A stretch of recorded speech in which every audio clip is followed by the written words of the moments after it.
বাংলাদেশে খেলার টিকিট কাটতে এসে যে জাম, যে ভিড়। এক ম্যাচ খেলায় অনেক ভালো খেলছে, তাতে দেখেন দর্শকের অবস্থা নাই। বাংলাদেশের অনেক অনেক ভালোবাসা কামাই করে নিছে। ইন্ডিয়ার সাথে বাংলাদেশের খেলা আগামীকালকে, সেই টিকিট কাটতে আসছি, তাতে কি ভিড়। মালদ্বীপের মাঠে ইন্ডিয়ার সাথে বাংলাদেশের খেলা আগামীকাল।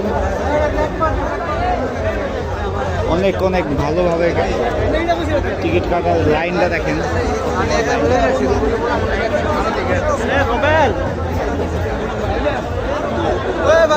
দোয়া করি সবাই, এত কষ্ট করে টিকিট কাটতেছি, ম্যাচ জিততে পারি।